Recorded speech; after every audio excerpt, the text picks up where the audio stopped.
Everybody, hello, and welcome to another video. This is Tsunami, and we're talking about Kanye. It's about time because Kanye is and was one of my favorite artists when it came to everything. I fucked with Runaway, right? I fucked with him since graduation. I messed with his music for a long time, and I think the greatest piece of art that he did was My Beautiful Dark Twisted Fantasy.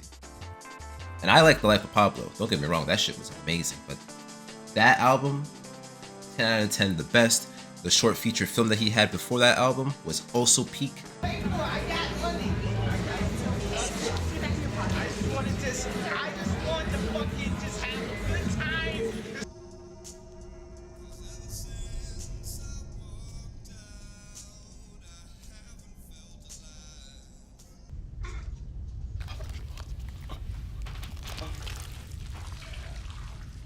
It was a great album, and Kanye has been a great mentor in my life up until this point. Well, maybe not this point, because he floundered in 2023. I did a whole video about that, so I'm not gonna really get into it, but I am going to explain everything that happened after 2023. So before we get started, please follow the boy, subscribe, follow everything that's new, and let's just get started. The most important thing that happened after Kanye's whole Paris debacle and the rant that he did with Yes Jules and shit like that was Vultures, right? Vultures and its rollout. Everything he was doing was for Vultures. And during the Vultures rollout party, the first one, that's where we ended the Kanye 2023 video. No, none of y'all motherfuckers here with no Instagram, nobody living, nobody at, and I don't want to hear shit from none of these Jewish niggas talking about, oh, he's in an episode. Harley Pasternak follow me to the fucking hotel. The nigga killed Aaron Carter, and now they acting like they won't clear the Backstreet Boys sample. You get what I'm saying? Harley Pasternak pusher, your trainer. Harley Pasternak, Jay-Z. You get what I'm saying? And then niggas be hanging around these niggas just for the money or some Mike Rubin shit. I slap the shit out of Mike Rubin. I see that nigga there. You know what I'm saying? It's like, yo, fuck these niggas, bro. Yeah. They sabotaged the show today. They sabotaged the Instagram. They cut off the fucking Adidas contract. They did all the shit. Then they want to go get Light Skin Ye. You gotta understand. That's Jerry. His real name is Light Skin Ye, bro. Deadass, he told me that was his name. It's Light Skin Ye. They want the light skin version. They want a George Floyd. They want a Virgil. They don't let me speak at the funeral. I saw 2, 3, 4, 5 white people not let me speak at Virgil. None of y'all niggas and Drake, nigga. Hey, hold on, be quiet while I'm talking, baby. A lot of people had shit to say about my Jewish comments, but ain't nobody in this motherfucking room, and none of y'all entertaining niggas ever said nothing when I was praying to see my kids one of the last days. What's my nigga that got fucking locked up for the Megan Salad shit? Oh, Tory. Okay, look. So Tory Lanez called me. And if you're getting the context from the video, yes, the rollout party didn't go well. It was not a success. Instagram went down. He mentions all of it, right? But he was essentially blaming Jewish people for that. You know, the same shtick he's been doing for a while now.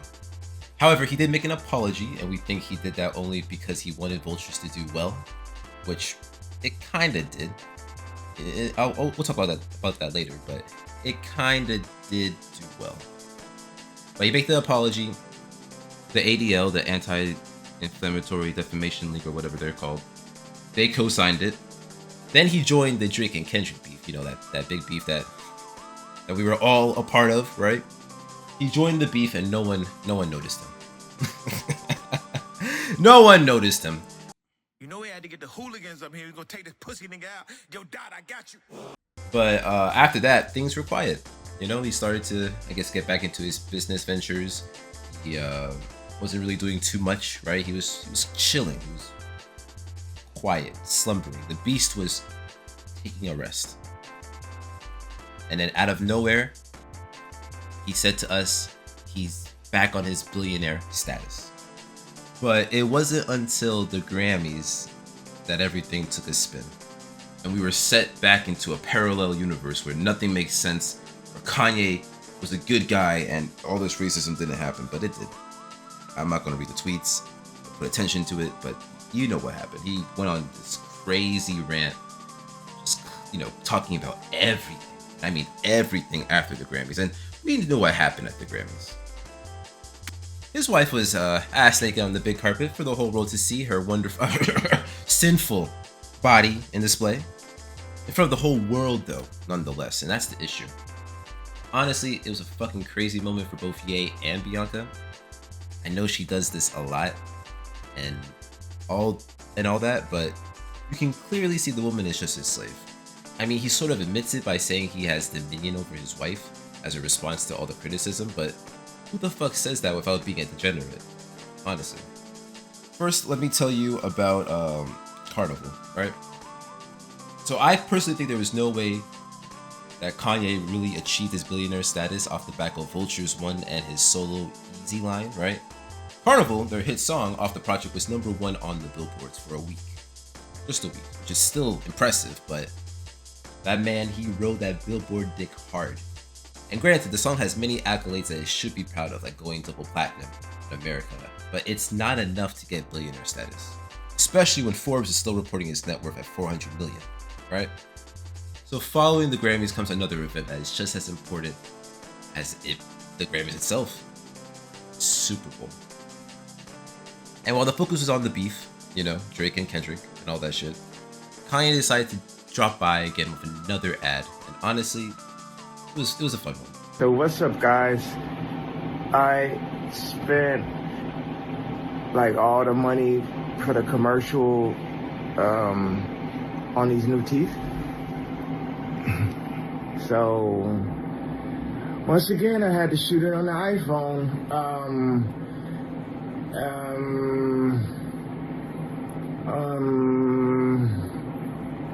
Go to Yeezy.com.